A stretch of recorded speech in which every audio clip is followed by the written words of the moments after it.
right, here we go. Welcome into the Stone Shield Show. We are here. We are live here on Tuesday, November 25th. Appreciate everybody hanging out with us here this morning. Just a reminder, we are in the 10 o'clock time slot here this week. Reed Mouse out this week. He will be back next week. Certainly looking forward to that, but the plan for us here is to roll from 10 to 11 here this week. No show on Thanksgiving, but we will be live on the channel here tomorrow as well and on Friday, and there's plenty of stuff to discuss. NFL, college football, college basketball. It's feast week, right? The Cincinnati Bearcats finally, team in Cincinnati, was able to pick up a victory. Granted, against what? New Jersey Institute of Technology, so not exactly top-of-the-line competition there for the Bearcats, but they take care of business last night without Bob Miller. A couple of more tune-up games, and then pretty soon we'll be talking crosstown shootouts. And Xavier has been able to wake up a little bit, nearly beating Georgia, lost by 1 in that game. Then they beat West Virginia, and quietly here over the course of the past few games, Patino's group has decided to wake up and start playing some better basketball. So the crosstown shootout going to be huge. A game, of course, Cincinnati needs to absolutely win, should win. They have the better team. They have the better roster. Got to go out there and prove it. In years past, obviously, Cincinnati has kind of crumbled in that game. Obviously, they did pull out a win last year in the crosstown shootout, but very important for Wes. If he's not going to, win a ton of games or potentially continue to miss the tournament, that's a game he's got to win, and he did win it last year, and he deserves credit for that, but that's a big one here coming up in about 10 days or so. So we'll talk college basketball here on today's show. Appreciate everyone, as always, hanging out with us. Make sure you hit that subscribe button. We are live every single weekday, barring holidays there, of course. Typically, the programming here at Chatterbox Sports is 10 to noon. Typically, it's me and Reed Mouse off the bench, 10 to 11. Then my show after that, 11 to noon. No Reed Mouse this week. But we got you covered all throughout the NFL season, and certainly hope to keep the party rolling even after the Super Bowl concludes. We'll go with basketball, NBA, college basketball, NFL offseason stuff.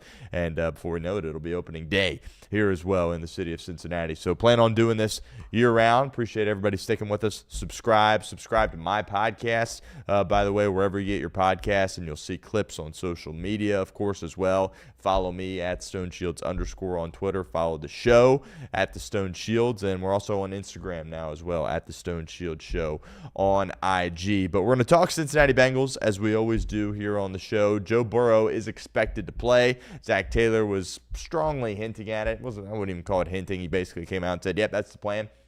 Joe Burrow is going to play Thursday against the Baltimore Ravens, Thanksgiving night on the road. Joe Burrow later basically confirmed it himself, putting up something on his Instagram story. So we'll talk a little bit about that. Jamar Chase issued an apology. He, of course, was suspended for the game against New England last week and wasn't allowed to be around the team or anything like that. Was still practicing elsewhere in the city, but he rejoined the team earlier this week. That certainly is positive. The Bengals certainly going to need him if they want to go out there and compete with Baltimore and potentially beat them. Ravens, by the way, now 6-5. Where did that come from? Oh, yeah, the Ravens now have a winning record and are sitting at the top of the AFC North. Yeah, typically Vegas knows what they're talking about, but a huge game on Thursday. We'll talk Burrow. We'll talk Chase, his apology.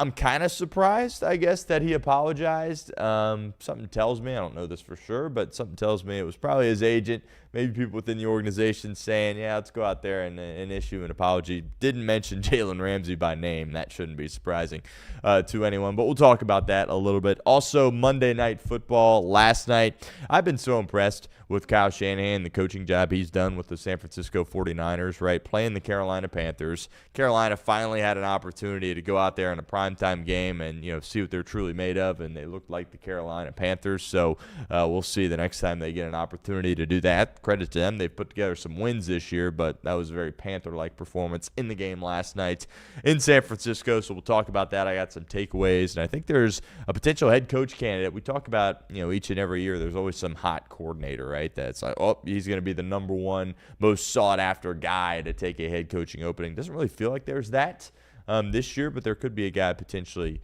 emerging for that consideration. So we'll talk about that. Also, it's Tuesday. It's Tuesday morning. What's that mean? It means our NFL power rankings. Not much shakeup there at the top. I've had the Patriots at 1 for a while. I'm going to keep them there. The Rams, obviously, look really good at this point. We talk a lot going through the year how it's like, sometimes it feels like a team or two have kind of separated themselves from the pack. Hasn't really felt like that in the NFL, but starting to feel like two teams maybe distancing themselves from the rest. So we'll talk about that. And also, I've got a team in my power rankings that nobody is really talking about. Some people might laugh that I have them where I have them, but I think there's a team that's flying under the radar that we picked to win the division before the year. That certainly didn't look good to start, but there's still some room for that to potentially happen for one of these teams. We'll talk about that on the show. As I mentioned, Feast Week, great slate of college basketball, some great games last night, certainly exciting. Gonzaga, I think they're real. Mark Few obviously has had a lot of really good teams there, hasn't quite been able to get over the hump and win that national title. Not predicting Gonzaga to win the national title, but they are a championship caliber team. Make no mistake about it. They took it to Alabama. Credit to the Tide. They were down. They fought back. But then those last 10 minutes, Gonzaga really turned it on. Were able to handle the pace of Alabama. No issues with that. They've got several guys. I got questions a little bit with their depth. But Gonzaga's a really good team. They won last night. Also some really good games tonight there as well. Iowa State, they played Creighton this afternoon. Iowa State St. John's last night or yesterday, early evening, late afternoon. Great game. Iowa State wins that by a point. Auburn beats Oregon 84-73, and they're going to be back in action tonight against Michigan. So we'll talk a little bit. Feast Week, obviously, you have these different tournaments around the country, and it produces a lot of good college basketball games here this week. So we'll talk about that there as well. Xavier as well has a couple more tune-ups before they get ready for the crosstown shootout. Also on Sunday, kind of was buried a little bit, unless you're a diehard baseball fan. A pretty significant trade went down in Major League Baseball, so we'll talk about that a little bit to close out today's show. If we have some time, we'll hit some sports headlines there as well. Philadelphia, the Eagles, every time they lose, it's like the sky's falling, and they're back talking about Kevin Patello potentially giving up play calling. Sirianni's like, no, that's not going to happen. Just the nature of being in Philadelphia, something they're going to have to deal with all year, to be quite honest with you, and probably, for as long as Sirianni is there. It's just kind of what it's like in the city of Philadelphia. Shedeur Sanders, by the way, named the starter. Dylan Gabriel, he cleared concussion protocol, but Stefanski, Cleveland, they're going to give Shedeur Sanders another opportunity to be the starter. That's certainly very noteworthy. I'm sure not many people are going to overreact to that. That's a little bit of sarcasm there. The Bengals currently right now would pick 8th in the draft. And, you look at the year they've had, you look at the record they have, and you're like, dang, that doesn't feel that good, right? I mean, as bad as this has been, and you're not even going to be a top 7 pick here at this point. I know all the tank people out there are saying, well, you sit Joe Burrow, lose these games, get a top 5 pick. That's not how I operate. That's not how the team operates. That's not how you should operate, by the way. But if we have some time, we'll talk about NFL draft stuff. There's a couple of Ohio State Buckeyes that they're going to be studs in the NFL. And if you can get your hands on one of those two guys, you're going to be in a good spot. But hopefully Cincinnati isn't picking in a spot to get either of those two guys. But if they are, they need to execute and pick one of those two guys. We'll talk about that as well. Ohio State and Michigan, we're going to spend a ton of time talking about that on Friday. Potentially a little bit tomorrow there as well, but that's going to be incredible, right? It always is, right? Each and every year, but 4 years in a row, Michigan has won that game. There's people out there that say, oh, it doesn't mean as much these days, which technically, you're right with the 12-team playoff, and that, there's still an avenue for the loser of this game to get in. Not this year, obviously, with Michigan already having 2 losses, but traditionally, if they only had 1 loss or didn't have any losses, there would still be an avenue. Obviously, Ohio State lost last year, won the national title, but it's still massive, right? And Ryan, this is massive for Ryan Day, right? Because this is a hurdle that he needs to clear. He secured himself lots of security going forward after that national title win last year. But his thing right now is he can't beat Michigan. I understand he's done it once, right? But he needs to overcome that. And then, you're looking at if he wins this game and then if he potentially beats Kirby in the playoff, he's kind of checked all the boxes there. So looking forward to spending a lot of time talking about that game this week. 9.5-point spread right now. I think it's been moving around a lot. Ohio State, if this wasn't such a massive game, and it wasn't, they hadn't lost 4 years in a row or whatever, they would be favored by a heck of a lot more than that. But we'll see. We'll see if we get the uptight Ryan Day or if we get the loose, nothing to lose Ryan Day, which I think is how he should operate in this game, but plenty of great storylines there for that. But let's start with the Cincinnati Bengals. Short week, quick turnaround. They got to play on Thursday Night Football against the Baltimore Ravens. By the way, that Thanksgiving slate, one of the best of my life, probably, right? Because usually you're like, you got the Detroit Lions. Oh, who they're playing. Oh, that game stinks. Well, the Lions are good these days, number one. And two, they're playing the Green Bay Packers. That's awesome. Kansas City, they're always compelling, right, with Mahomes, Kelsey, Andy Reid. We all understand that. They got to play Dallas, who just came back and beat Philly. So Dallas all of a sudden has a little bit of life and a little bit of juice, potentially, going on a playoff push there. And obviously Cincinnati, Baltimore at night. So a great slate. The Black Friday game is incredible as well. Eagles, Bears. So, I've been picking on the NFL a little bit here recently. I think some of the international stuff hurts you a little bit, but this is a spot where it's like Thursday, Friday, you got some great football games. And obviously the Bengals will cap it on Thursday night with a performance, hopefully a good performance against the Baltimore Ravens. But Burrow, he's expected to play. I think if you were playing this game on Sunday, right, and there was a full week between New England and Baltimore, I think he probably would have played the New England game. Not the case, obviously. It was a quick turnaround. You saw Baltimore, funnily enough, handle it very similarly with Lamar. He'd missed a few games with a hamstring. It was like, we don't want you to come back and then have to play your second game on a Thursday. We'll just wait, till that Thursday for you to go out there and play, and then you get the mini bye coming off of that. So I'm sure it was a very difficult decision for Zac Taylor, and we all sit there and look at it and say, well, he practiced in full. It's not like you're potentially thinking about sitting him down for the year. Why not just play him against New England? Because obviously if you win that game, you have some actual life. I know you're not technically eliminated from the playoffs yet, but it feels like you have a little bit more realistic life as far as your postseason goes. But the last thing you want to do, if you're Zac Taylor, you're taking heat all over the place, right? He can't mess up this Joe Burrow situation, right? This is something that he needs to take, caution to and handle it the best he can. And he erred on the side of caution here. I don't blame him. $275 million injury prone, right? I don't know why I threw the quotes up because it is, technically true. I just am sick of saying it. You got to, make sure that you're not putting him in a bad situation. I'm sure Burrow was dying to play against New England. I'm sure it was Zach that ultimately made the final say, and he said, you know what, we're going to sit him out here and give this thing a go against Baltimore. So, as a fan, it's tough, especially when it's like, well, he's coming back at some point. Why not just play him against New England? Because the New England game really was a must-win. You could say the Baltimore game is, but the season's over as far as the playoffs go here at this point. But we'll see what Joe Burrow is capable of doing. He's had a great career against the Baltimore Ravens. It hasn't necessarily translated to a lot of wins, but it's translated to a lot of passing yards, a lot of passing touchdowns, and a lot of points there as well. And this Baltimore defense, of course, has improved. This isn't the same unit that was out there against Buffalo in week one or was, losing a bunch of games there at the beginning of the year. They've turned some things around. I think we all knew that was going to be the case. Didn't know how drastically things would turn. But when you have a coach like Harbaugh that's been doing it for so long, he's not going to continue to roll out an incompetent group. It was only a matter of time before he got it cleaned up a little bit, and they got healthier there as well. Getting Kyle Hamilton back obviously is huge. But the big storyline, Burrow, he's going to make his return. And then the question becomes, what are your expectations for Joe Burrow? And that's something we're all wondering, right? Because you can sit here and go through the practices and watch the film and throw routes on air and do 7-on-7 and do 11-on-11 on practice. But when you're out there against the Baltimore Ravens, it's a completely different story. And to be honest with you, I got no clue what we're going to see. Are we going to see September Joe Burrow? Because if you see September Joe Burrow, you're probably going to lose this game.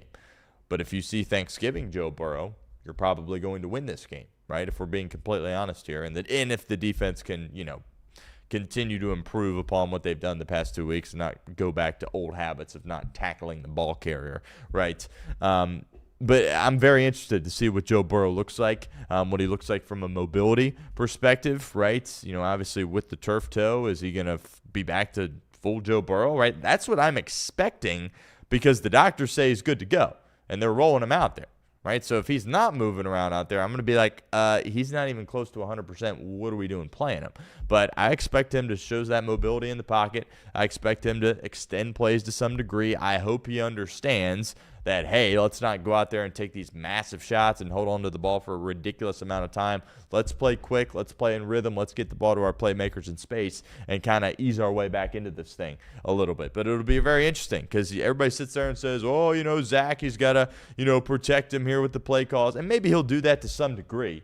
Right? Maybe you'll see him under center a little bit. Maybe it won't be as much five-wide stuff. I would like to see that. But at the end of the day, it's up to Joe Burrow and how he's going to operate, right? And he plays football like a linebacker. We've all seen that, and I don't expect that to change just because he got hurt again. So, look, we're all going to be holding our breath, watching him out there. That first series is going to be terrifying, right, if we're going to be completely honest here. And if we don't see him moving around a ton in the pocket or outside the pocket, we're all going to be like, what's going on here? Why is he out there? He doesn't look like he's 100%.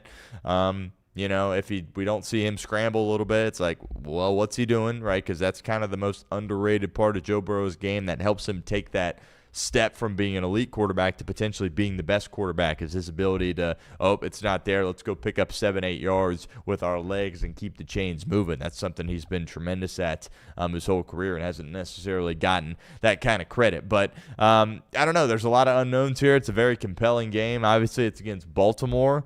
But, there's a chance Cincinnati can win this game, and that's not just me putting on my optimistic hat here. If this was Baltimore of last year and Cincinnati of this year playing this game, I'd be like, well, Bengals are in a world of trouble. But let's not act like Baltimore is the New England Patriots this year or the Denver Broncos this year, right? They're not, the division's really weak this year, so it looks like they're going to be a playoff team, but this isn't the Baltimore Ravens of the past 3, 4, 5 years here. So, if you can go out there and play competent defense, get some guys on the ground, right, obviously, and score some points, which you haven't done enough of the past 2 weeks, you're going to have an opportunity to go into Baltimore and potentially pull off an upset. And it's a 7-point spread right now. Burrow making his return. Very compelling. Some people are ticked off about it. I don't know how you could be a Bengals fan and be ticked off about this, to be completely honest with you. If you want to have the conversation when the Bengals are technically 100% eliminated from the postseason, right? If there's an E by their name or whatever the heck it is when you're eliminated, when you're looking at the standings, right, and you got the Y, the X, the whatever. If they're done and then you want to revisit this, we can, all right? Just a heads up, my thought process isn't going to change. Neither is Zac Taylor's, neither is Joe Burrow's. You heard what Zac Taylor said yesterday. He said, well, he's a football player, and he wants to go out there and play football because that's his job, and he wants to do this for himself, for his teammates, the organization, and the city of Cincinnati. And he's completely right. He's a football player, right? This isn't some, salesman. He's not like me and you, right? He's not just some regular guy. He is up here. He's a little bit gone, right? And a lot of these football players, if you want to be great, you got to be that way, right? And Joe Burrow, yeah, he's frustrated that they're not going to make the playoffs, right? Yeah, he's frustrated that they only have 3 wins. Yeah, he's frustrated that the last time he was able to play a football game was week 2 after having a great offseason. Yeah, all those things probably tick him off, but at the end of the day, he's a football player, right? And I know a lot of fans have quit on the season, rightfully so, right? I understand the frustration, especially when you equate it to the expectations coming into the year, right? This wasn't like, the Bengals, they might make the playoffs this year, we'll see. No, the expectation from the organization, now as a fan, you consider and say, well, that wasn't going to happen. That's fine. But the expectation of the organization, sign and trade, that you're giving him that raise here for this 1 year was, let's go win a Super Bowl. That was the plan. And when you sit here at 3-8 going to Thanksgiving, obviously that is very, very frustrating. But for Joe Burrow, he's a football player. That's his job, to go out there, and he wants to go out there, right? Again, if he didn't want to go out there, maybe we're having a different conversation. Obviously, I haven't spoken to Joe directly, right? But based on how he operates, the things he said in press conference, how his coaches talk about him, how his teammates talk about him, Joe Burrow doesn't care that they're 3-8 in the sense that he isn't going to go out there and still play, right? I mean, let's just be realistic here. So you want to have the conversation. They lose this game to Baltimore and eventually find themselves mathematically eliminated. You want to rehab this conversation about him playing. We can do that. My thought process isn't going to change. I maybe can understand your argument a little bit more, right? But I don't anticipate that changing, and hopefully, fingers crossed, he stays healthy. They can win some games, salvage this thing a little bit, try to gain some momentum going into 2026. I understand if you're like, well, it's going to get a worse draft pick. If it's not going to cost you Caleb Downs or Arvell Reese, and something tells me it ain't, I don't really care, to be completely honest with you, because there's a bunch of, look, in the first round of the NFL draft, there's studs all over the place. Guys that you can come in, be starters, and can earn a second contract with your organization and be one of your best players, right? That can happen. The Bengals, unfortunately, don't really know how to find those guys recently. But if it isn't Arvell Reese or Caleb Downs, like if you win the last game and that drops you down a couple of spots and then April comes around and Caleb Downs goes a pick or two in front of you, that's going to be frustrating, right? That's going to be very frustrating. But if it isn't one of those two guys, and if you don't have a realistic chance of getting one of those two guys, I really don't care whatsoever. I really don't care. The second part, of course, is the Ja'Marr Chase apology. So he posted a lengthy apology. I think it was like almost 300 words. It's hard to believe that Ja'Marr came up with that himself, right? I mean, that didn't really sound like Ja'Marr in there. Look, I credit him for going out there and issuing this apology. I bet there was people, his advisors, the team, that were kind of saying, you know what, you probably should go out there and release something. Again, I don't know this behind the scene. Maybe he sat down and really felt bad about it and was like, you know what, I got to do this. Hard to imagine him actually wanting to go out there and do this, but I do understand that this is probably the right thing to do, right? Again, he didn't shove a guy after the whistle. He spit on a guy, and, you know, you can't do that, right? We all understand that. But I was kind of, you know, again, I had part of me is like, well, I bet there was people pushing for him to do this. If you would have told me to bet on whether or not he would apologize, I would say no. But let's be very clear here. He didn't apologize to Jalen Ramsey, and I don't blame him whatsoever for that, right? Jalen Ramsey is a piece of work. That's probably the best way that I could put that. But he apologized to the Bengals. He apologized to the Steelers, the organization, the fans. And I commend him. I absolutely commend him for doing that. Probably wasn't easy, right? Especially when it's like, well, this team's 3-8. You know, we just lost to Pittsburgh. Yeah, I'm kind of, you know, Burrow, I made a fool out of myself for this decision to do that in the heat of the battle, and he went out there and did it. So I commend him for that. He deserves a lot of respect, and we talked about this. Look, people make mistakes, right? This is the first time he's done something where it's like, you crossed the line there, Ja'Marr, right? You can't do that. And, you know, as a leader, you have opportunities to, you know, correct your mistakes and move on. But if you continue to make mistakes like this, then it's like, well, maybe you're not a good leader. I'm by no means saying that for Ja'Marr Chase, right? The city of Cincinnati, the Bengals organization, are incredibly fortunate to have a player like him that's as talented as him and then carries himself the way that he does. And, look, this year's been bad. Last year wasn't good either. The year before, we all understand. They went in 21 and 22. We were like, you know what? This is the expectation. Worst case, we're a wild card team and are playing in the wild card round of the playoffs. But missing the playoffs isn't something this team's going to do with Joe Burrow and Ja'Marr Chase. And here we are in the past 3 years now. You're missing the playoffs. I get it's frustrating, right? But understand that we got 1 and we got 9 here in this city. And as long as these two guys are here, 1, it's going to be exciting, compelling football. And 2, this team is always going to have a chance, regardless of how bad the defense is, right? They're always going to have a chance. Can we still be frustrated about how the organization operates? Yes. Can we still be frustrated about Zac Taylor trying to draw the opposing team off sides on 4th and 1 as opposed to running the play and just trying to pick up the yard against a team with the best league in the National Football League?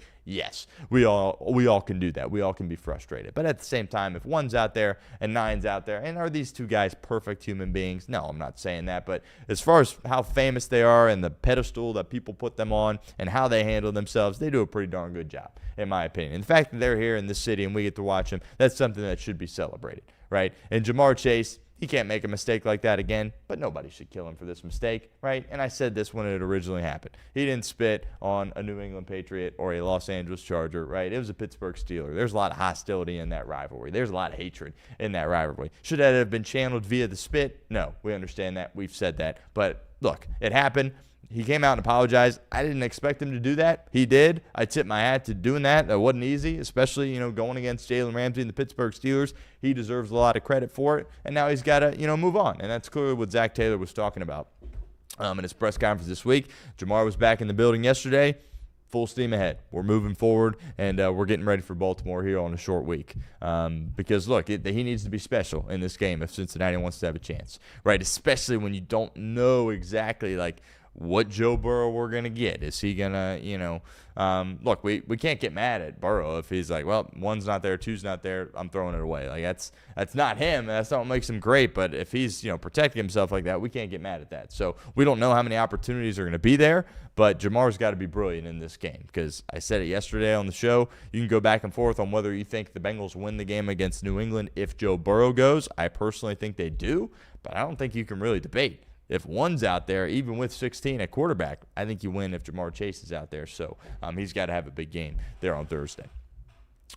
All right, Monday Night Football yesterday. The San Francisco 49ers played the Carolina Panthers. They won the game 20-9. It was an ugly game. There was turnovers all over the place. But I respect the heck out of Kyle Shanahan, and I've been banging the table really ever since Brock Purdy had the turf toe, and then Mac Jones comes in, and they still continue to win games, and then everybody gets hurt. I don't know, by the way, what's going on in San Francisco, what their training staff looks like, because that really needs to be studied, to be completely honest with you, because this seemingly always happens with this team where it's like they are just so depleted and all their best players are getting hurt, right? Kittle was hurt. He missed a lot of games, right? Bosa, he's out for the year. He's making a ton of money. He's getting older, obviously, but he's still one of the best edge rushers in the National Football League. Fred Warner, probably the best linebacker, future Hall of Famer. He's done as well. Purdy was out for a while, and the list just goes on and on. Pearsall, he was out for a while. And just injuries all over the place, and the standard doesn't change in San Francisco, and they continue to roll guys out there, coach them up, and play well. That's why I've been saying Kyle Shanahan, Coach of the Year. He probably won't get it, right? If New England continues to win games, Vrabel probably going to get that award. Maybe a guy like Sean McVay there as well. He's really impressed in Los Angeles. But, I mean, when I look at what Kyle Shanahan has done, it's like, my goodness, he doesn't have much. All his best players are hurt, and he continues to go out there and win. Now, does he have the strength of schedule like, a really good team in this league? No, right? I understand that. They don't play necessarily the most difficult schedule. This year, he's reaping the benefits of that a little bit, right? Again, he didn't play the Rams yesterday on Monday Night Football. It was the Carolina Panthers who had strung together some wins, but at the end of the day, they're still the Carolina Panthers, right? And there was part of me that was, intrigued. I'll be the first to say I took 7.5 plus 7.5 last night. I thought there was a chance they were going to keep this thing a little bit close, but ultimately they did not. And I teased this at the beginning of this show. Each and every year, there's obviously a bunch of head coaching openings. 6, 7, 8 head coaching openings seemingly each and every year. We'll see what the final number is this year. Already, of course, have a couple open here at this point. But there's always some, big name, some top-of-the-line coordinator or some guy that had been out of coaching for a year and was coming back ready to get a job. And it's like, oh, that's going to be, a guy that garners a big-time contract from an organization here in year one. And this year it doesn't really feel like that, right? Last year, of course, it was Vrabel and Ben Johnson. Ben Johnson had kind of been that guy for a couple of years and decided to continue to stay at Detroit, wait until the opening was right, and then pounce when, he thought it was a good opportunity. Clearly, he's done a great job with the Chicago Bears. We'll talk about them a little bit later on today's show. There isn't really that guy this year. Remember a couple of years ago, Sean Payton, right? He basically was like, you know what, New Orleans, great run, but I'm done. And then it was like, well, now I want to have a chance to, go back. He went to Denver, and look what he's done in a couple of years. But this year, there isn't really a guy that stands out to you. But there is a guy that could be potentially emerging, and you might laugh at me when I say this, but I think it's Robert Saleh.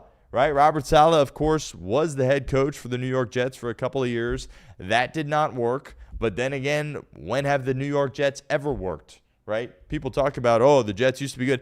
That was with like Rex Ryan and Mark Sanchez. And that was for like 2 years, and it was borderline fluky. Yeah, they were able to win some playoff games. They deserve some credit for that. But the Jets have been a mess my entire life, and it looks like they're going to continue to be a mess. They just traded their two best players, Sauce Gardner and Quinnen Williams. Now they have a bunch of draft picks, fine. But what are you going to do? Pick a Sauce Gardner and a Quinnen Williams? Well, even when those guys were there, you still were terrible.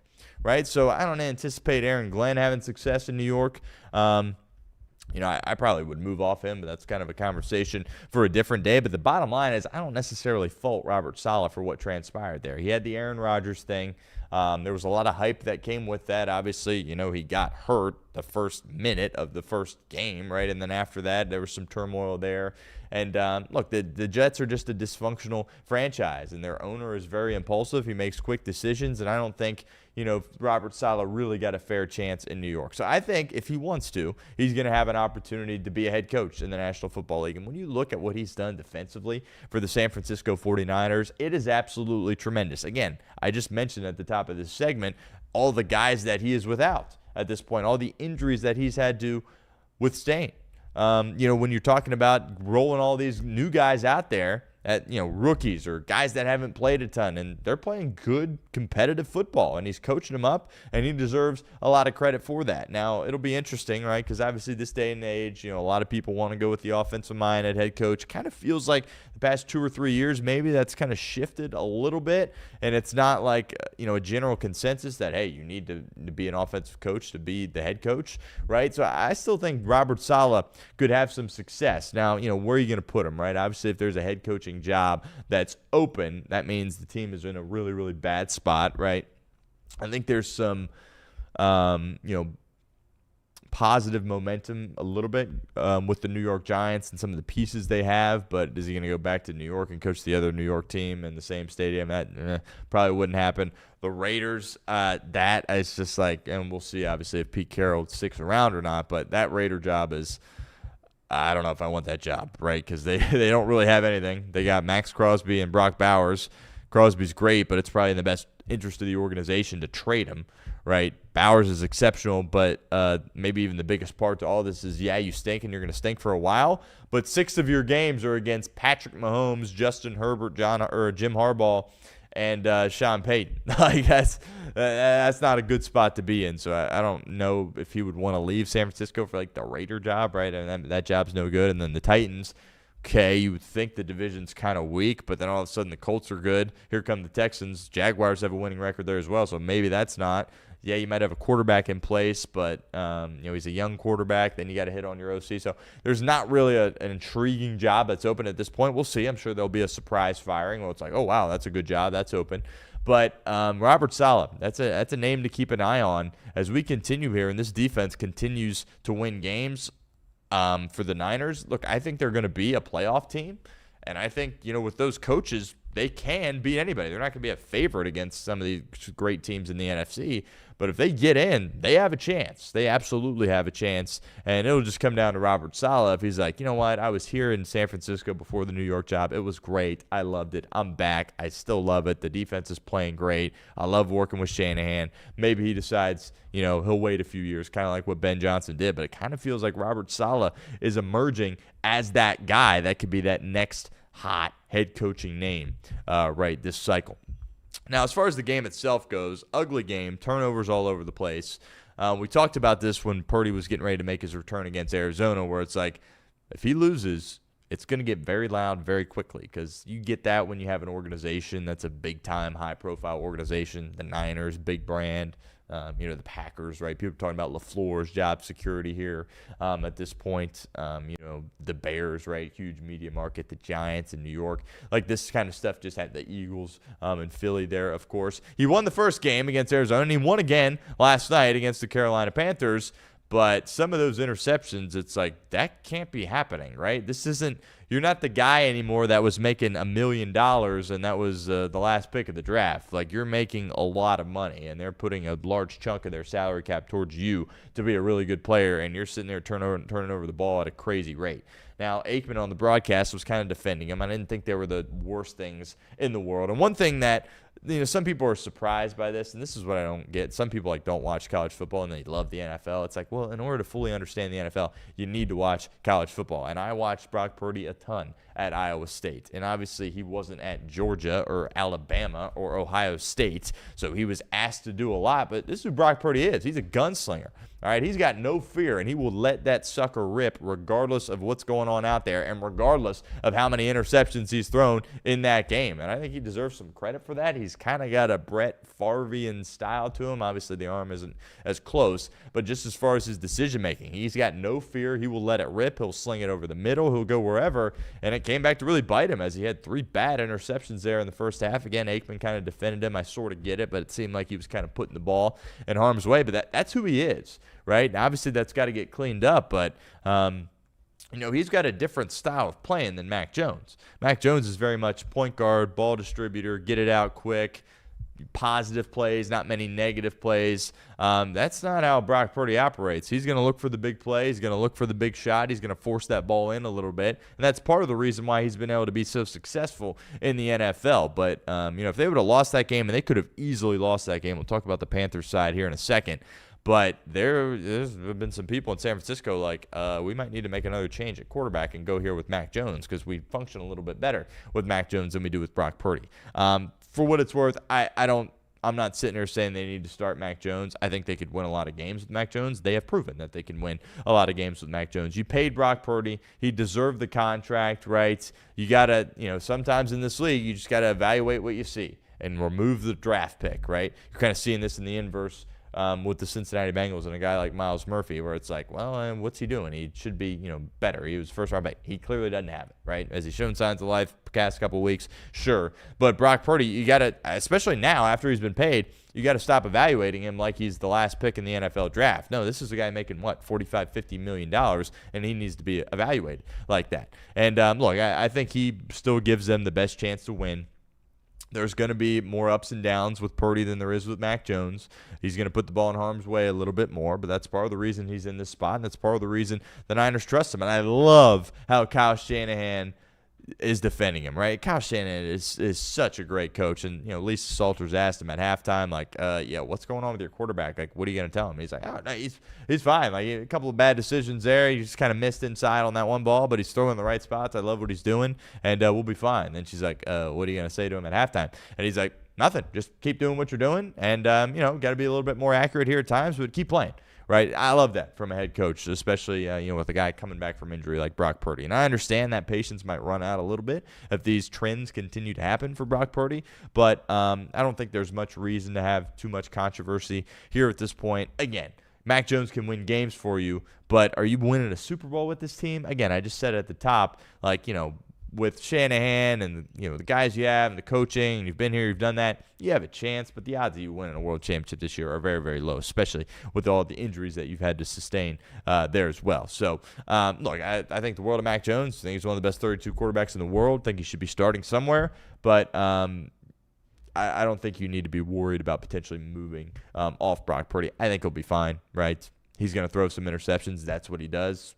He has a different playing style than Mac Jones, and people, I guess, maybe forgot that or didn't watch him in college or whatever, but this is how he plays. This is how he plays the game, and the most impressive part about it is, one, Kyle said, we're going to keep dialing it up. Obviously, it was a very McCaffrey-centric game, but we're going to still trust you to throw the football, and Purdy's like, I'm going to still let it rip. You know what I mean? I'm not going to sit here and be hesitant or, just take a check down. He was aggressive throughout the entirety of the game there as well. So I've been high on the Niners. I think in this league, coaching is so important, and there's not many guys I trust more than Kyle Shanahan. I get he's lost 2 Super Bowls, but he's gotten to 2 Super Bowls.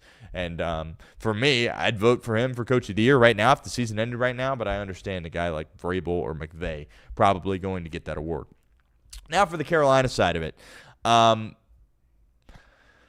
Look, the Panthers are very much a team that they are used to playing at 1 o'clock on Sundays with nobody really paying attention to them. And, Reed and I were joking on Off the Bench earlier in the year. It's like, hey, you see the Panthers got 4 wins now? Or you see the Panthers got 5 wins now? Like, what in the world's going on?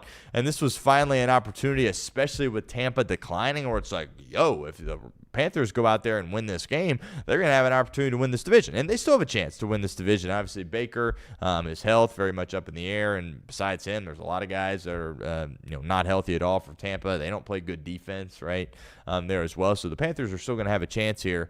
But just all of the golden opportunities. And, you talk about the characteristics of a good football team, right? And we talked about them, throughout the week. But one of them is capitalizing when your team your opposition makes a mistake, right? If you were going against Tom Brady and the New England Patriots and you turned the football over, they made you pay, right?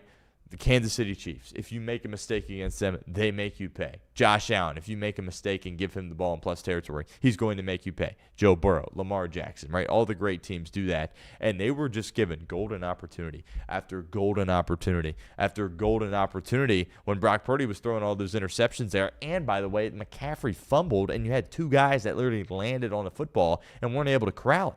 I mean, what in the world is going on there if you're the Carolina Panthers? And they moved it down to the goal line, and then they throw it with Bryce Young. I'm kind of all over the place with Bryce Young. He does sometimes what he did 2 weeks ago, which was, tremendous. Best game of his career was throwing it all over the yard. And then you have a game like last night where it's like, what are you doing? I thought, he should have been the first overall pick, and I thought he was going to be a solid NFL player. Now, he's in Carolina, right? Let's not act like he's in San Francisco, right? Let's not act like he's in Minnesota, right? Let's not act like he's in Denver, right? When you talk about the Panthers, you think Panthers and Jets when you think about the worst teams in this league over the course of the past 5 to 10 years, right?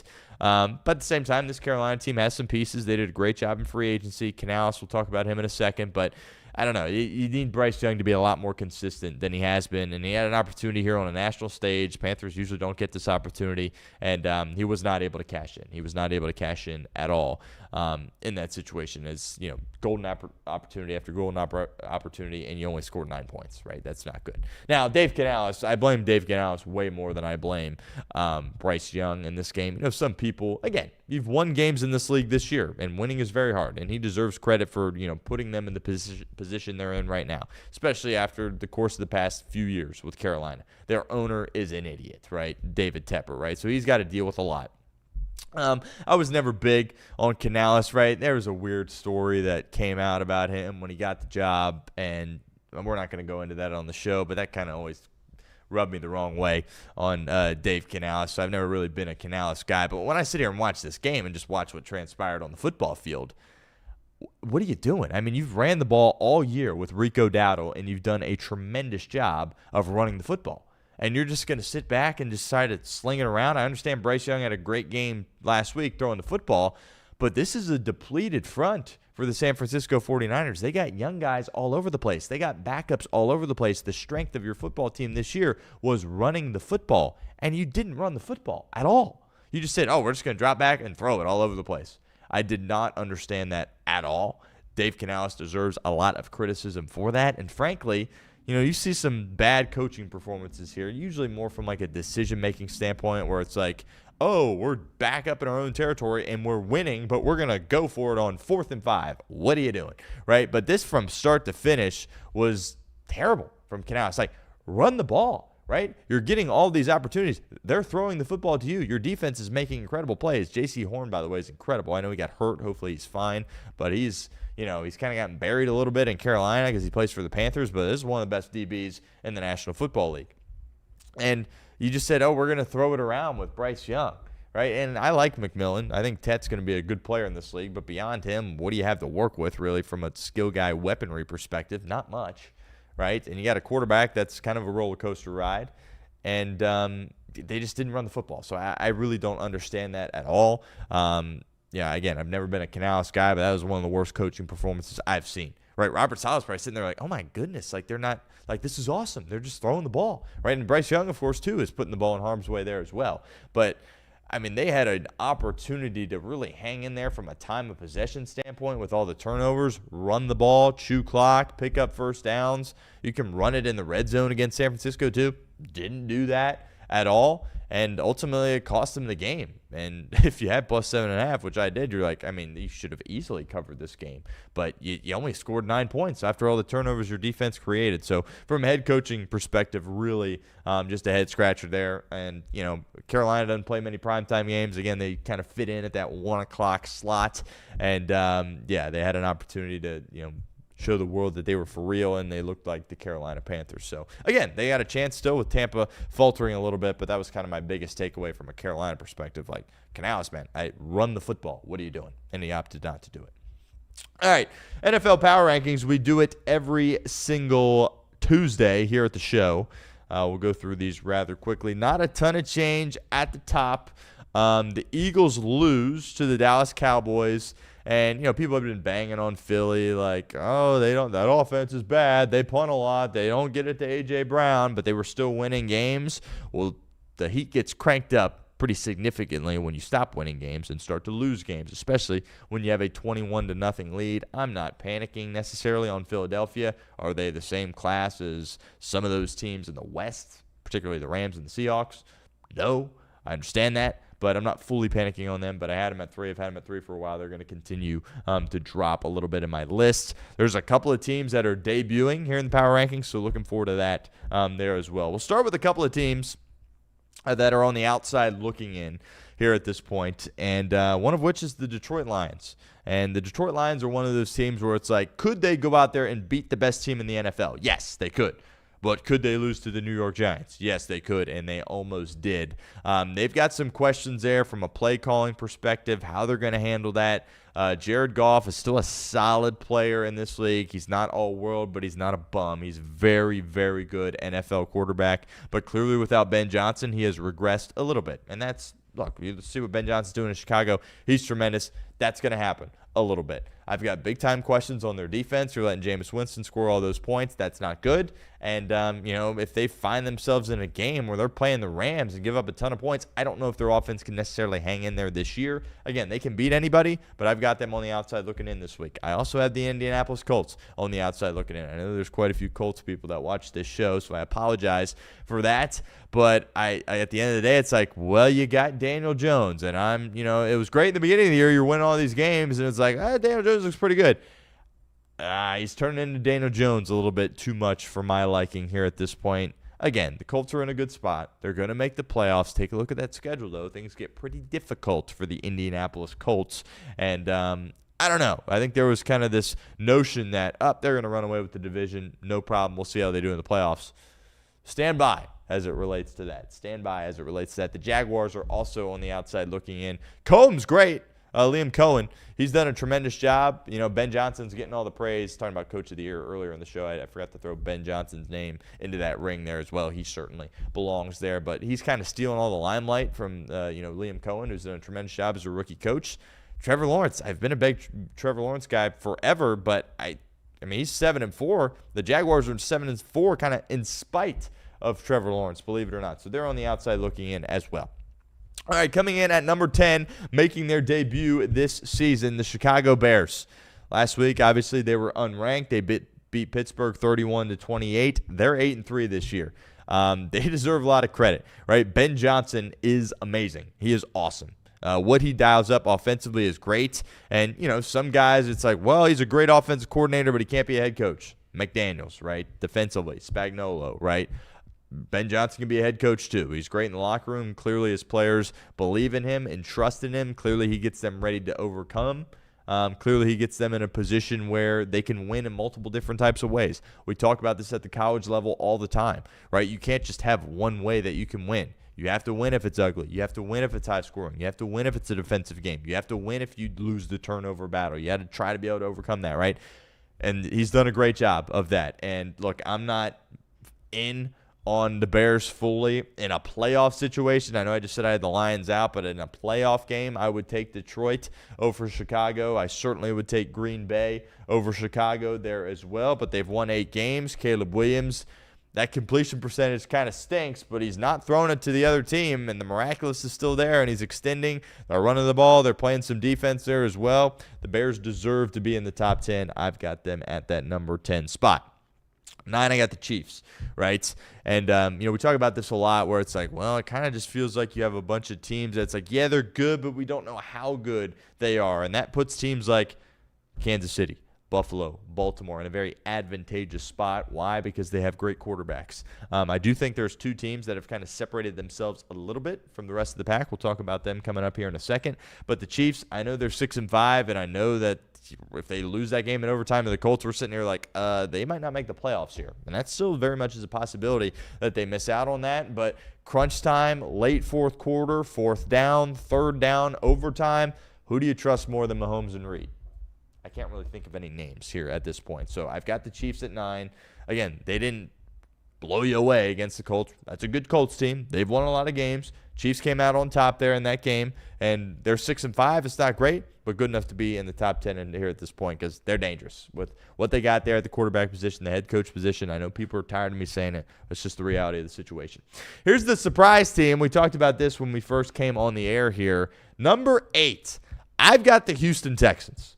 I absolutely have the Houston Texans here at number 8. They haven't been ranked all year. Unranked, obviously, last week. They beat Buffalo 23-19, and their record, too, is 6-5. I think some people think they're like 5-6. That's not the case. They have a record over 500, and it's really hard for me to believe why more people aren't talking about them. Look, I picked them to win the division before the year. I didn't expect their defense to be this good, and I'm not going to say they're definitely going to win the division here at this point. They're not out of it, though. They are absolutely not out of it, and they might go on a bit of a run here. They got some tough games there as well, but when you have a defense that is as good as them, you can beat anybody, and you absolutely belong in the top 10. That defense is the best defense in the National Football League, probably. You want to sit there and say Denver, maybe fine. Seattle certainly in that conversation there as well. But this Houston defense is for real. They're good at all 3 levels, right? Will Anderson might be my favorite defensive player in the National Football League. He's awesome. Daniil Hunter, they paid him on a short contract. He's awesome, right? The guy is absolutely ripped, and he'll run through you and then sack you. He's great. Their linebackers are incredible. Stingley, one of the best young corners in the league. They're great top to bottom. D'Amico does a great job with that unit, and they got a DC in there that's calling the shots, doing a great job there as well. And C.J. Stroud is about to come back. I thought C.J. Stroud was going to take a step in the right direction this year. He has not, but at the same time, he's won a playoff game both of his years, so he deserves credit for that. And, their offensive line, they struggle. We understand that. But I'm kind of banking on CJ being able to come back and start to play some better football because he's been bad this year, but he's been out for a few games, had a chance to get his mind right. Davis Mills has gone out there, has kept their season alive, has done a tremendous job. Now it's back to C.J. Stroud. I'm not predicting he's going to turn back into rookie C.J. Stroud, but he's going to hang in there. And that's all you got to do is hang in there if you have an elite defense. So Houston needs way more love than what they're getting right now. And I kind of, after watching the Thursday game, I was like, oh, people are going to wake up here and start talking about Houston. And hasn't really happened. Don't really know why. I've got the Texans at 8. 7, Philly. Last week I had them at 3. They lost to the Cowboys 24-21. Their record is 8-3. They got issues offensively. For me, it was more of a Dallas takeaway in that game than a Philadelphia takeaway, right? They're not a team that's only going to lose 2 or 3 games this year. Like, they're going to lose a few games. That's going to happen. They're not nearly as good as last year, but they're a playoff team, and they're still going to win that division. They're still going to be a threat in the postseason, but them losing some games, it's going to happen. Obviously, it's bad when you're up 21-0 and then fail to score a point the rest of the game and then give up 24. Defensively, I'm not worried. That offense for Dallas is legit, right? Dak, CD, Pickens looks incredible. Shoddy down and up.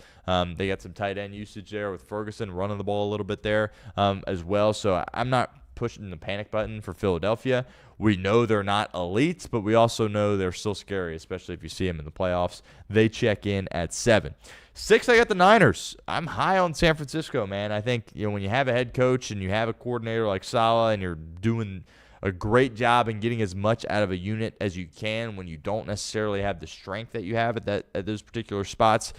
Certainly going into the year, you deserve a lot of credit. And again, in a postseason spot, I trust those guys. I really do. And I've got them at 6. Last week I had them at 8. They obviously won last night, 20-9. They're 8-4. They were winning with Brock Purdy. They were winning with Mac Jones. They deserve a lot of credit. I don't think you want to see them in the playoffs. I really don't. I really don't. And they're kind of getting buried a little bit. We talk about some other teams getting buried, but when you talk about the West, it's like, oh, the Rams are so good. Yes, they are. They're elite. The Seahawks, oh my goodness, they're great. Nobody really talking about the Niners. They continue to win games. They're really well coached. They don't make a ton of mistakes. They don't shoot themselves in their foot unless Brock Purdy throws 3 picks in the first half. But beyond that, you have a little bit of concern with him, putting the ball in harm's way. I don't think he's going to do that too much. I think you're going to see the interception numbers come down ever so slightly. Again, you understand that he's coming back from a serious injury here, but I got the Niners checking in at 6. 5, a team that I have going to the Super Bowl. I predicted they would go to the Super Bowl before the season started. The Green Bay Packers. You watch the Packers and you always want more. It's like, okay, you won. Okay, it was solid, but you can be so much better. That's kind of been the theme for Green Bay all year. They have some bad losses, right? They lost to Carolina. They lost to Cleveland. How does that happen? They tied against Dallas. So that kind of makes you scratch your head a little bit. Plenty of opportunities to beat Philly. Weren't able to do it from an offensive perspective. But that defense is really good, and that's going to put them in a spot where they only need to be average in order to beat really good teams in the National Football League. I'm high on Jordan Love.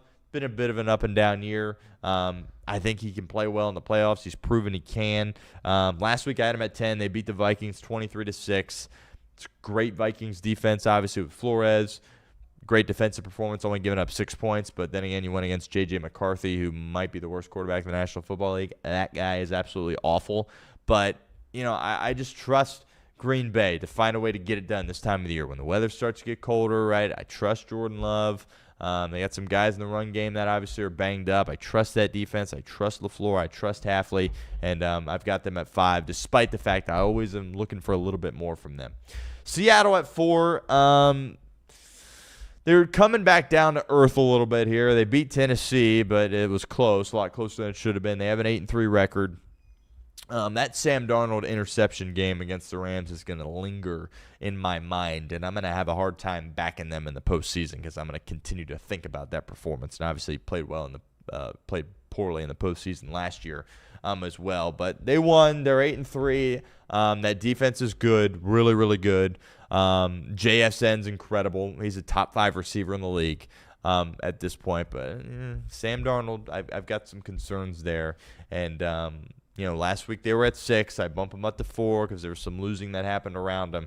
But I got some worries about Seattle. 3, Denver. Last week I had them at 5. They bump up to 3 despite not playing. They're 9-2. Look, if Bo Nix can play like rookie Bo Nix, they can win the Super Bowl. Point blank, full stop. He hasn't looked like he did last year this year. Outplayed Mahomes, right? Deserves a lot of credit for that, absolutely. The defense is really good. Sean Payton's going to put him in good spots. It literally comes down to Bo Nix. If Bo Nix can just move the football, pick up first downs, win the field position battle, kick some field goals, right? He doesn't need to go score 30 a game. But if he can just move the ball and be competent and they stay healthy on defense, they absolutely can win the Super Bowl. Obviously, Bo Nix has left a lot to be desired recently. Outplayed Mahomes, had some positive momentum going into the bye. We'll see how they respond out of that. It's great home field advantage in Denver there as well. And you should be hesitant on Denver considering how bad or inconsistent their quarterback play has been. But when you have an elite defense and an elite head coach, you just need fine quarterback play, game management stuff, protect the football stuff. And we'll see ultimately if Bo Nix can do that. Got him at 3. 2, Rams. Last week I had him at 2. Beat the crud out of the Tampa Bay Buccaneers. They're 9-2 on the year. They're tremendous, right? If I had to pick, I know I don't have them at 1 right now, but if you said pick a team right now to win the Super Bowl, it would have to be the Los Angeles Rams, right? Their defense is great, all 3 levels. Stafford is the MVP of the league right now. Devontae looks like Green Bay Devontae, which I traded him in fantasy, and it makes me sick. Puka is a top 5 receiver, right? They can run the ball. McVay is outstanding. I mean, early in these games, when you have these elite head coaches, it's like, they're going to go down and score. When they're on script, right, they're going to go down and score. That's how it feels right now with the Rams. They kind of meddle a little bit in the middle of the games, and then Stafford, boom, he clicks it on when he has to in the fourth quarter. They're really good, and what Stafford has done is incredible. And when you're at this stage of your career, there's really, from a legacy perspective, lots you can do to improve it. Right, I think Stafford's a Hall of Famer if he stopped his career right now. But if you can win an MVP at this stage of your career and win potentially a second Super Bowl, that's rarefied air there. And Matthew Stafford is heading towards that. He's so fun to watch. Talked about it on the show. I had a bit of disdain towards Stafford after the Super Bowl, but I was just salty, right? That's just how it is. But he's awesome to watch. He's incredible. Stand-up guy, right? Great at the podium. Great interview. Seems like, a family man. Say what you want about his wife, but he's awesome to watch. And, this day and age of I remember growing up with Peyton Manning and Tom Brady and Drew Brees and Big Ben and Eli, right? And then all those guys like Phillip Rivers, and then all those guys leave, and it's like, oh no, we got young guys all over the place. Well, you still got Aaron Rodgers for at least the rest of this year, and you still got Matthew Stafford for hopefully a few more years, because he is unbelievable to watch. I don't know if he's going to be able to play as long as a Rodgers, definitely not as long as a Brady. because, Rodgers and Brady, they didn't get hit much, right? When Matthew Stafford was in Detroit, he was getting absolutely pummeled. So I don't know how much longer he's going to be able to play, but when you're playing at this level and you look at the team and the roster that you have in place, like, how could you not want to continue to play a little bit more if you're Matthew Stafford? But blown away by the Rams. McVay, tremendous. Got him at 2. I've had Patriots at 1 for a while now, but Rams are for real, and that's a scary team. And at 1, I got New England. I've had them at 1 for a while. They beat Cincinnati 26-20, 10-2 record, weak schedule. I get that. Vrabel's done a tremendous job. Drake May, one of his worst games of the year, made some bad decisions there, but good enough to win, right? Good teams find ways to win. When the Bengals 21-22, did they blow everybody out? No. But they found ways to win. The Bengals find ways to lose now. Good teams find ways to win. And you just trust New England in close games. You just do. It's like, fourth quarter, it's close. They'll do something. They'll create a turnover. They'll protect the football. They'll kick a field goal. They'll put a drive together. They'll run the ball, right? They'll outcoach you. It's just the confidence that you have in that group right now, and that's why I got them at 1. We'll talk about how confident we feel about them in the playoffs, but here at this point, sitting here on November 25th, got them at that number 1 spot. Feast week, it's well underway. It's been tremendous. I'm not going to spend a ton of time talking about the Bearcats. They win yesterday, 94-67. You're playing what? New Jersey Institute of Technology. Okay, nice. You went out there and you won. At this point, it's all about getting ready for Xavier, right? I think you got, Eastern Michigan coming up tomorrow, and then maybe Tarleton State, or maybe that's Xavier. I don't know, but you got 2 games, I believe, before Xavier, and you just got to get some stuff cleaned up, right? I think the takeaway from last night is, okay, Sean Abayev, that's a really good game, right? Led the team in scoring, was comfortable, took a bunch of threes again, hit a few more this time. I don't know exactly if that's the recipe of how you want your offense to operate, is him chucking a ton of threes. If he starts to make it at maybe a bit of a higher clip, I think you have some more confidence there with that. But that was good to see. Obviously, West got to play a lot of guys in the game last night. You had the freshman sharpshooter from Spain, I believe. He came in. He played well. Rodriguez, perhaps, I think his name. So that was good to see, and you're going to have to figure out what you're going to do from a depth perspective there with Baba Miller. So Baba did not go. I don't know. I don't have an update exactly if it's a day-to-day thing or if he's going to miss some time. If you don't have him in the Xavier game, that's going to be huge, right? I do think he's your best player, and so you had to work at different lineups in there, a new starting lineup there, of course, as well. But I think you got to be intrigued with what you got from Abayev, right? Again, when you're a caliber of recruit that he is, the expectation is come in and you are one of our guys. You are one of our studs. You help us lead this team. And he's kind of now looked at with Baba being on the bench. It's like, okay, Abayev, this is your show. Go out there and be our best player. I think that's kind of how you feel right now with Baba Miller going down. So impressed with what you saw against him. Again, level of competition, you can't really read too much into it. But Mustafa Cham, to me, has put together back-to-back great games. I thought he was exceptional against Louisville. I thought he was good enough to win that game against Louisville. Had a double-double in the game last night. I'm really excited about him. I think it's pretty clear at this point you like him a lot more than you like Aziz Bandaogo, right? You feel a lot more confident, certainly with him at the free throw line, but he just feels like a bit of a tougher player, protects the rim a little bit better, has more of a shot, better passer. So I think that's a great pickup from West, Mustafa Cham. Lots of reason to be excited about him. And if he can kind of be that too, Deshaun Abayev with Baba down, that could potentially work there. And you get some of that shooting off the bench. Buck Harris, we all love him.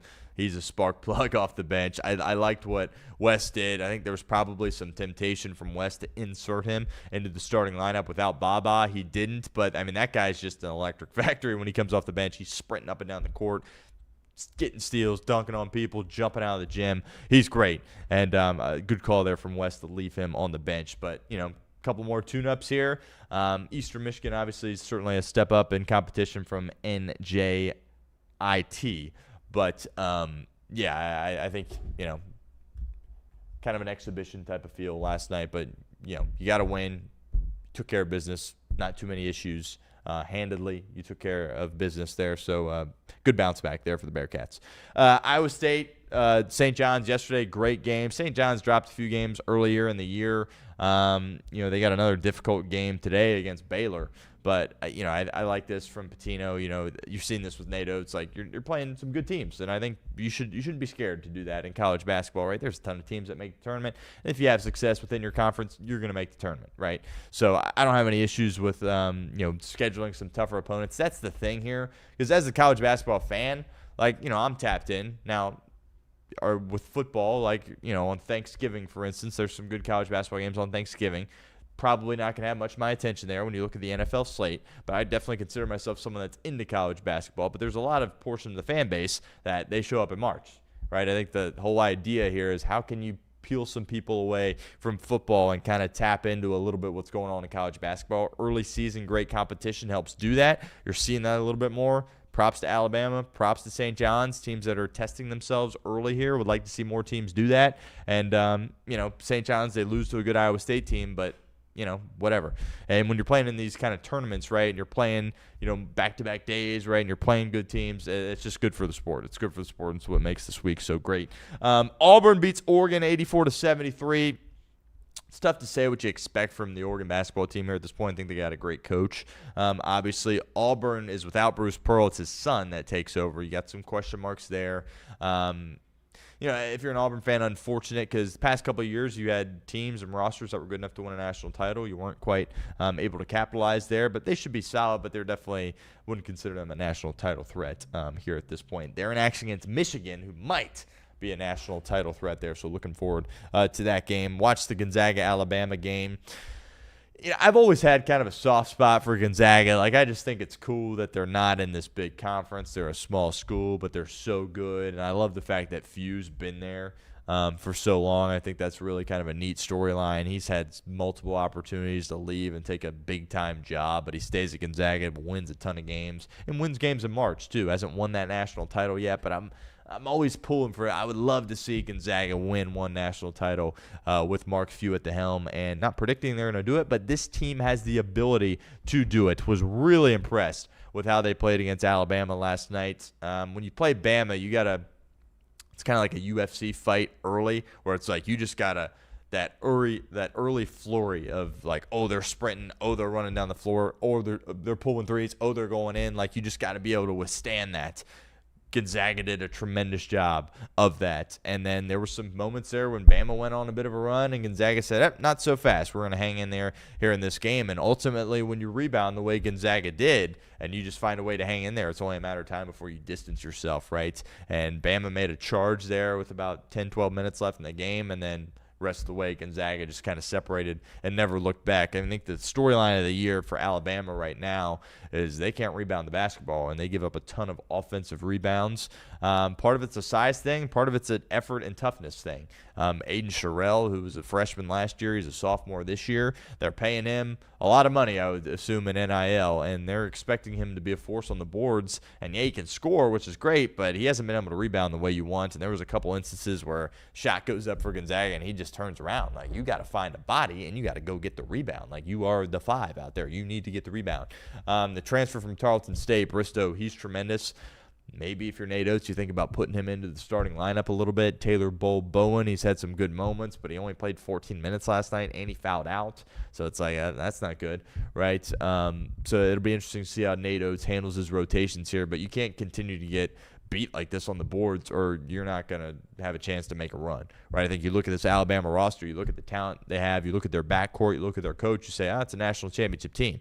But if you're going to continue to get out-rebounded like that, you don't have a chance. And again, they've gotten out-rebounded by teams like Purdue and teams like Gonzaga, right? So, it's not like fully hitting the panic button here. That's an issue. That can't continue if you're Alabama. But Gonzaga, they've got a bunch of experience. EK is one of the best players in the country. He had a slow start to the game, I think is what contributed to Alabama kind of having some early success, but he turned it on. He played really, really well. They got a couple of transfer guys that go in and play. They got a freshman that starts for them at the guard spot, and they're just really good. And they've got some bigs that can put the ball on the floor too. his name is escaping me here at this moment, but the 4 for them as well, he can get to the rim, and he was doing that as well. He can put the ball on the floor, and that's kind of, you need that, right, with some of your bigs to be able to handle the basketball there as well. So Gonzaga, my biggest question with them is depth. I don't know how many guys Mark Few intends to play. If somebody gets banged up, they're going to be in a tough spot. But the lineup that they had out there in last night's game, that's a national title caliber team, and that was a very impressive win against Alabama. More great games today, as I mentioned, Michigan, Auburn, Tennessee, Houston as well is a great game. Houston, I used to not like Kelvin Sampson, but I think it was because he would just beat the crud out of the UC Bearcats. So I was like, this guy. But, last year I really developed a lot of respect for him, and he's been doing it for a long time. He's tremendous. And, yeah, he's crazy. But you can act like that, one, if you love your players, and two, you win. Right, and he wins, and it's very clear he loves his players, and his players love him as well. They're integrating some freshmen into their lineup. No L.J. Cryer is big, right? They're very much their core principles as a team, very defensive-minded, very nitty-gritty, very low-scoring. We're going to out-tough you. We're going to out-physical you. And that was their mantra last year, but then their bucket getter was L.J. Cryer. He leaves, so they're kind of trying to figure out who that scorer is for them. Uzan, yeah, you trust him with the ball, but he has the ball probably too much, and it's like, well, he's not that A type of scorer. So they're still working through some things, but they'll be fine. Are they as good as last year? No, but can they win the national title? Yes. Looking forward to that matchup with Tennessee. I haven't really gotten to watch Tennessee much this year, so that game's at 6. That certainly will be a good one. All right, lastly, there was a trade on Sunday in Major League Baseball, and I did want to touch on it because, it's Sunday, it's football season, right? Some of this stuff can kind of fly under the radar, but it was a pretty big-time move. Pretty big-time move in Major League Baseball. The New York Mets, of course, they spend a ton of money, right? They're up there literally with, the Dodgers and the Yankees. Like, they're putting all kinds of chips on the table, and they're trying to do whatever they can to buy wins. Well, it doesn't always work that way in baseball. Dodgers would, say otherwise these past few years. But the Mets obviously collapsed. And when you really look back at that, from a Reds perspective, you're not really like, yeah, you're watching the Mets and you're like, oh, they're losing, you got a chance. But you don't really fully step back and evaluate what exactly was happening. And you look at the guys that they had and all the money that was being allocated to these guys, and the fact that the Cincinnati Redlegs were able to catch them is pretty embarrassing, really, for the New York Mets. But they made a trade. Brandon Nimmo, who's been a solid player, right, in Major League Baseball. If you're not a big baseball fan, maybe you don't know him, but he's been a really solid player for the Mets. If you remember the Mets a couple of years ago, they were able to go on a run in the postseason. Then they kind of went all in, and it kind of blew up on their face. But I believe they were in the championship series a couple of years ago, and Nimmo was a big part of that. And he's getting up there in age. It was a 1-for-1 trade, which is very rare. 2 veterans being swapped. Lots of money out there on the line there as well. Brandon Nimmo, 32 years of age, due $102.5 million over the course of the next 5 years. He goes to Texas for Marcus Semien. He's 35 years of age, due $72 million over the next 3 years.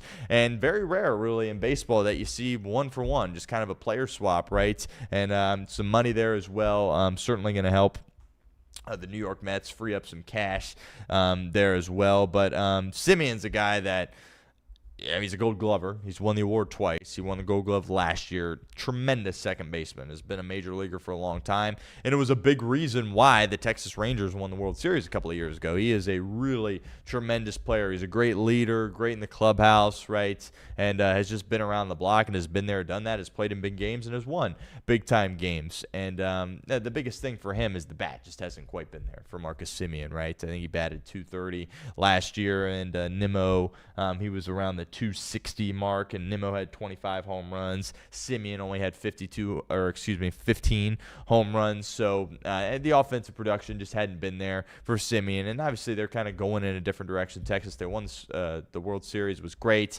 Moving off of Bochy and kind of retooling a little bit, right? Obviously, they got Seager, and that's kind of the heart and soul of their team, but they're kind of shifting a little bit. And again, he's up there in age. He's 35 years old, so I think it's a good move for both teams. I really like this move for the Mets, personally. The Mets need a defense. I don't know if, again, as a Reds fan, if you were watching some of the Mets games, but I remember watching a few, and it's like these guys stink on defense. Like, they're just making dumb little league mistakes out there defensively, and the hope is that Siemian is going to be able to clean that up a little bit for New York, and I think he will be able to do that, right? Because he's still got some good years ahead of him defensively. Now the question there is, do you get an uptick in what his bat has been over the course of the past couple of years? And remember, this was a guy that like almost won the MVP several years ago, or got MVP votes a couple of years ago as well. And I still think he has some good baseball ahead of him, and it frees up some more cash for you if you're the Mets to go out there and potentially land a guy that can help replace Nimmo in the outfield. And Nimmo, as I mentioned, he's getting a little bit older there as well. I think his defensive play has declined a little bit, and that was something that the Mets were trying to upgrade, right? It's like, well, we bring in this guy at second base.